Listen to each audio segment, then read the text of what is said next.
అందరికీ నమస్కారం అండి. ఈరోజు విశాఖపట్నం వేదికగా జానపద కళా వైభవం అనే కార్యక్రమాన్ని మన ఉడా చిల్డ్రన్స్ థియేటర్లో జరగడం జరిగింది. అయితే దీనికి ముఖ్య అతిథులుగా శ్రీ గంటా శ్రీనివాస్ గారు, అలాగే మన యార్లగడ్డ లక్ష్మీప్రసాద్ గారు, రామమూర్తి గారు, చెరువు రామకోటయ్య గారు, ఇలా ఎంతోమంది పెద్దలు ఇచ్చేశారు. అయితే ఈ యొక్క కార్యక్రమం చేయడానికి ముఖ్య కారణం ఏంటంటే అంతర్జాతీయ జానపద దినోత్సవం సందర్భంగా ఆంధ్రప్రదేశ్లో ఉన్న జానపద కళలన్నీ కూడా, మన గ్రామాల్లో ఉన్న కళలన్నీ కూడా ఎప్పటికప్పుడు అంతరించిపోతున్నాయి. సో వాటన్నిటినీ కూడా పునర్జన్మ ఇచ్చేటటువంటి ఈ కార్యక్రమంలో ప్రతి కళారూపాన్ని తీసుకురావడం, వాటిని షూట్ చేసి ఒక డాక్యుమెంటైజేషన్ చేసాం. అయితే ఈ డాక్యుమెంటైజేషన్లో భాగంగా దీనికంటూ ఒక సపరేట్ ఒక వెబ్సైట్ అనేది క్రియేట్ చేసాం.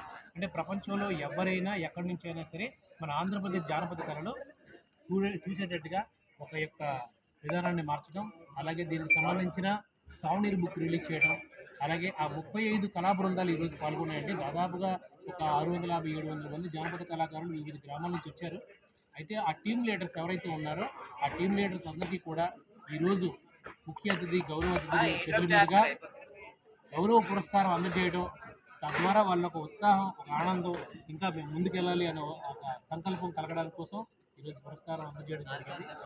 అలాగే ఈరోజు పాల్గొంటున్న దాదాపు 750-800 మంది కళాకారులు కూడా ప్రతి ఒక్క కళాకారులకి సర్టిఫికేట్ అండ్ మెడల్ కూడా బహుకరించాం.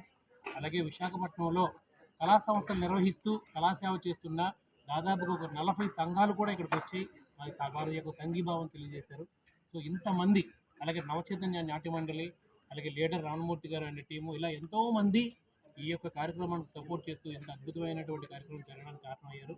సో మీడియా ద్వారా కూడా ఈ యొక్క కార్యక్రమాన్ని ప్రజలకు చేర్చి మన జానపద కళలని మనం కాపాడుకోవాలి.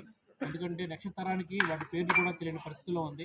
సో నక్షత్రానికి మన యొక్క కళలని ముందుకు తీసుకెళ్లే విధంగా ఈ యొక్క డాక్యుమెంటేషన్ జరిగింది కాబట్టి సో మీరందరూ కూడా సపోర్ట్ చేసి కళలకి, కళాకారులకి ఉపయోగపడేటట్టుగా ఒక రూపకల్పన చేసి మీ యొక్క సహాయ సహకారాలు అందించాలని నేను పూర్తిగా కోరుకుంటూ థ్యాంక్ యూ సో మచ్.